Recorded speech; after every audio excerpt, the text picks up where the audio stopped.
김경수 전 경남지사가 광복절 특별 복권 대상으로 검토되면서 어제 오늘 여러 논란이 빚어지고 있습니다. 준비된 영상 먼저 만나보겠습니다.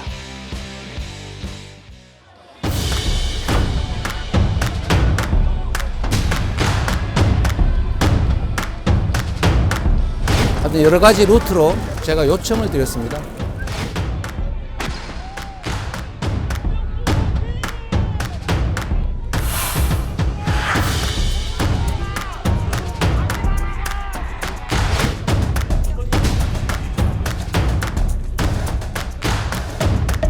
이러한 식으로 반성조차 없는 사람에게, 그것도 심지어 부정선거한 사람에 대해서 대통령의 사면권 행사에 대해서 비판하는 것은 적절한 방법은 아니라고 생각이 들고요.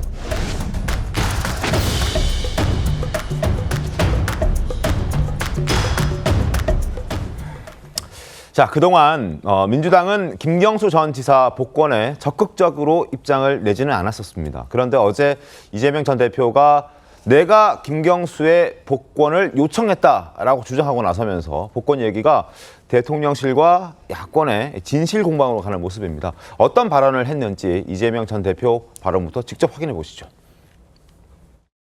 그리고 김경수 전 지사 문제는 저희가 직간접적인 여러 루트를 통해서 지속적으로 복권을 요청드렸던 바가 있습니다. 그게 이제 저번 영수회담에서도 좀 언급이 된 부분이지. 영수회담 때는 아니고 밝히기가 조금 부적절한데 하여튼 여러 가지 루트로 제가 요청을 드렸습니다. 지금 들으신 대로 이재명 전 대표는 여러 가지 경로를 통해서 대통령실에 직간접적으로 복권을 요청했다. 그런데 대통령실의 이야기는 논의한 적 없다, 그런 적 없다, 요청 없었다라는 입장이거든요. 누구 말이 맞는 겁니까, 본부장님? 그러니까 처음에는 김경수 전 지사가 이번에 복권 대상에 포함되지 않는다는 보도가 나왔어요. 그렇습니다. 포함되지 않는다고 하니까 그때 어떤 이야기가 있었냐면 민주당 쪽에서 요청도 없었다. 맞습니다. 그러니까 이재명 전 대표가 요청도 안 했다는 거죠.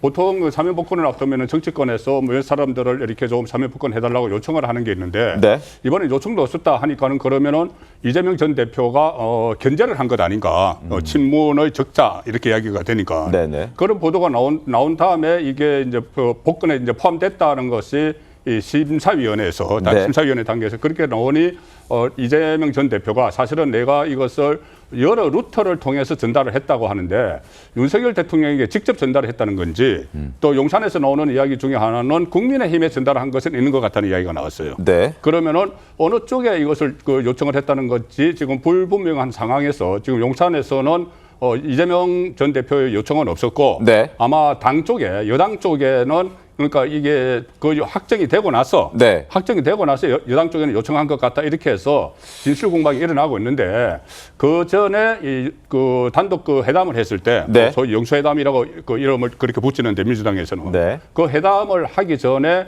양쪽에서 어떤 그 안건들을 놓고 오고 간 게 있거든요. 그리고 그때 임혁백 교수하고 함성덕 교수 네. 이 두 사람이 뭐 여러 가지 민감한 사안을 서로 의견 교환했다는 보도가 있었어요. 네. 그래서 그것을 의미하는 그 안에 그게 포함된지는 모르겠지만 지금 용산에서는 분명히 잘라서 이야기를 하고 있는 입장이죠. 요청받은 적 없다. 요청받은 적 없다. 강성필 평론가님 어떻습니까?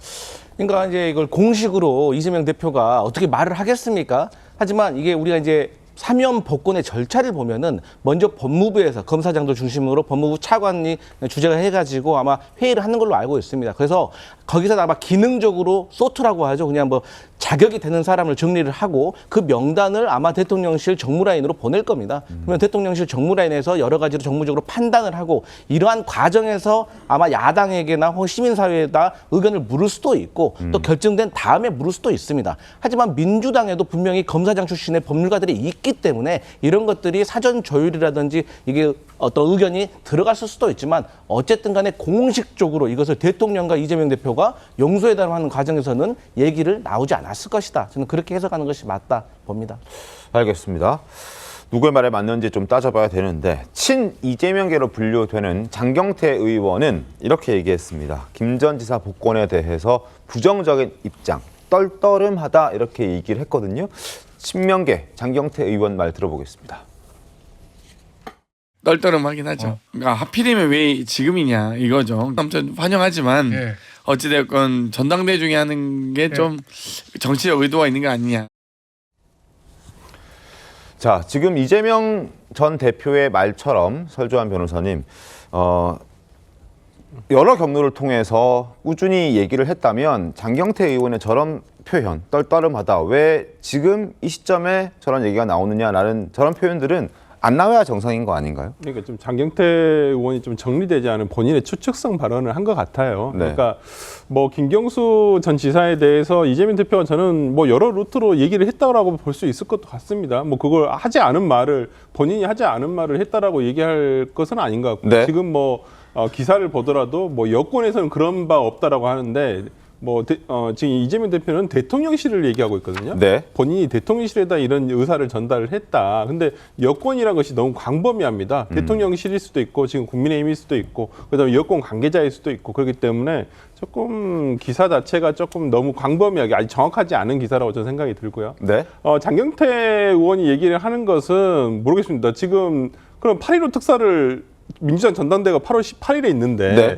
그럼 그 뒤로 미뤄야 되나요? 광복절을 미뤄야 되나요? 그건 아닌 것 같은데 제 네. 생각에는 항상 광복절 특사라는 것은 광복절 전에 있었었던 맞습니다. 얘기고 김경수 지사에 대해서 복권을 한 것이 왜 민주당 지도부에 떨떠름한 일인지는 솔직히 잘 모르겠습니다. 민주당으로서는 더 오히려 대권 후보군이 한 명 더 생김으로써 건전한 경쟁을 가져갈 수 있는 것이 오히려 더 나은 거 아닌가요? 뭐 이재명 대표의 일극 체제를 이뤄간다는 면에서 그게 또 불편하신 분도 계시겠지만은 네. 오히려 정당 입장에서 봤을 때 오히려 그거 더 건전한 경쟁을 통해서 민주당이 사람들의 회자가 되는 게 더 나은 것이지 네. 오히려 뭐 아무런 경쟁 없이 이재명 후보가 나중에 뭐 대권 후보가 된다는 것이 과연 민주당에게 득이 될 만한 일인가 한번 생각해 볼 일입니다. 알겠습니다. 어제 경기도 지역의 경선 연설회장에서 김경수 이름을 꺼냈다가 김두관 당대표 후보가 야유를 받기도 했었습니다. 실제로 이제 김경수 복권에 대해서 당원들도 그다지 반기는 것 같지는 않다라는 걸 저희가 간접적으로 확인할 수 있는 현장이었는데 그 현장을 한번 보여드리겠습니다. 제가 이번 8.18 전당대회에서 당대표에 당선될 거라고 생각하시는 분 계신가요? 우리 이재명 당 대표 후보를 포함해서 우리 당의 많은 대선 후보들이 있지 않습니까?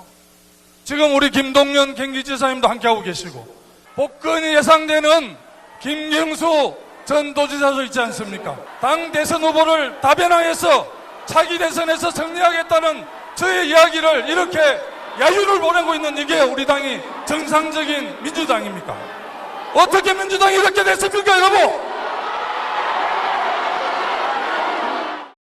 후보는 다양하고 많을수록 좋습니다. 자, 혼준석 대변인님 어떻게 네. 보셨습니까? 그러니까 지금 민주당의 권리당원들 사이에서는 네. 뭐 후보가 많을수록 좋다, 다변화되는 게 좋다 이런 말이 통하지가 않는 얘기죠. 그런 것 같죠? 거의 지금 김두관 후보는 거의 싸우다시피 지금 하고 있지 않습니까? 네. 마치 국민의힘 뭐 인사가 가서 지금 전당대회에서 얘기하고 있는 것 같은 그런 느낌을 받을 정도거든요. 근데 김두관 저 후보는 뭐 잘 아시는 대로 노무현 대통령 때부터 네. 정치적으로 이제 체급을 불려왔었던 장관도 그때 했었고, 맞습니다. 그다음에 이제 지사를 했었고 어떻게 보면 친노의 거의 이제 마지막 남은 그런 그 세력이라고 할 수가 있는데 네. 김경수 지사는 이제 친노에서 친문으로 이렇게 이어지면서 거기서 이제 그 어떤 한 그 계통을 잇고 있는 그런 그 인사이기 때문에 네.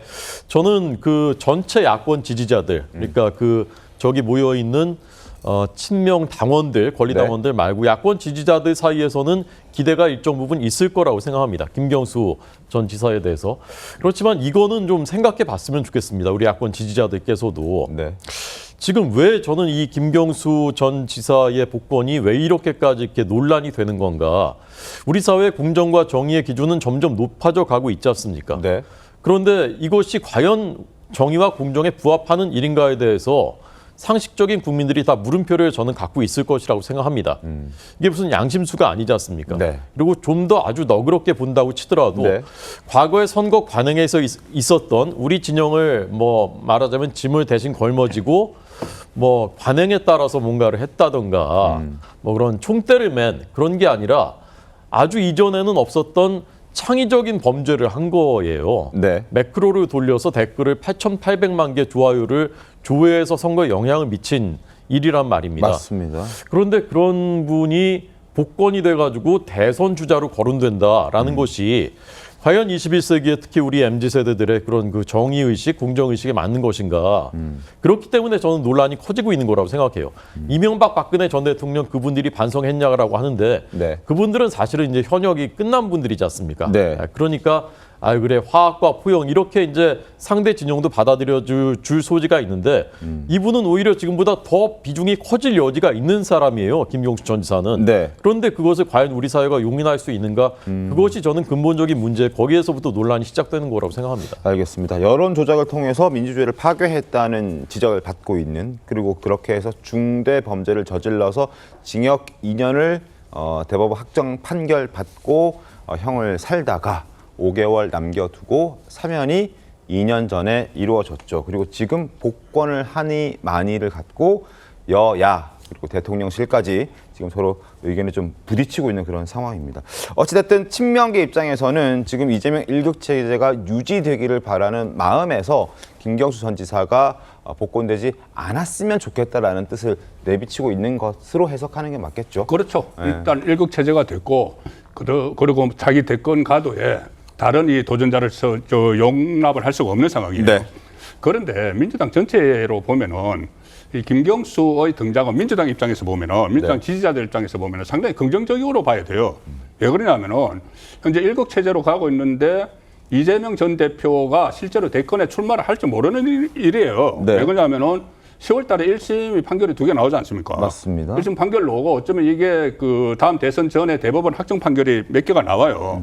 그러면 뭐 선거법은 100만 원 이상이고 다른 건 금고형 이상이면은 피선거권이 박탈이 되죠. 네. 그러면 이렇게 1급 체제로 가다가 1급 체제의 정점에 있는 이재명 전 대표가 피선거권이 박탈돼서 대선에 못 나오면은 상당히 민주당 입장에서는 곤란해지는 거죠. 맞습니다. 그래서 저는 김경수 전 지사가 지금은 뭐 어떤 자기 대권 주자로 뭐 중량감이 어떤지는 모르겠지만 여러 대안 중에 한 명은 저는 충분히 될 수 있다고 보거든요. 민주당 입장에서.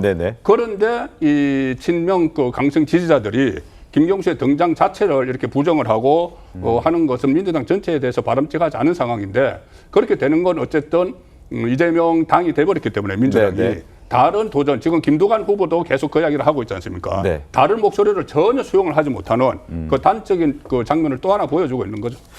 강성필 평론가님, 지금 이재명 후보의 대안이 될 수 있는 사람으로 김경수 전 지사가 거론되고 있는데 민주당 입장에서 좀 곤란할 수도 있다는 생각이 드는 게 대장동 뭐 허위사실 유포 뭐 이런 혐의로 이제 재판을 받고 있는 이재명 대표를 대신할 수 있는 사람이 하회 김경수 지금 드루킹과 관련된 죄를 저지른 사람, 결국 죄를 저지른 사람을 피하려다가 또 죄를 저지른 사람을 선택하는 이런 아이러니한 상황에서 민주당은 어떻게 좀 선택을 해야 됩니까? 저희 민주당은 사실 지금 좋은 상황으로 해석을 해야 된다고 생각을 하십니다. 우리 본부장님께서 말씀하셨지만 꼭 뭐 이재명 대표의 개인적인 사법 리스크를 떠나서 어쨌든 한 명에서 대선을 향해 달려가는 것보다 어떤 다른 어떤 경쟁력 있는 다른 후보들과 같이 경쟁해 나가면서 대선을 향해서 가는 것이 서로에게 좋은 일인 거거든요. 그렇기 때문에 저는 그 김경수 전 지사가 복권이 된다고 하면 그것은 야권 전체에게는 상당히 좋은 일이다. 물론 이재명 전 대표의 측에서는 1등 전략을 취하고 있는 거 아니겠어요? 1등 전략이란 건 무엇이냐? 돌발 변수를 통제하는 건데 지금 김경수라는 돌발 변수가 생겼기 때문에 사실 난감하긴 할 겁니다.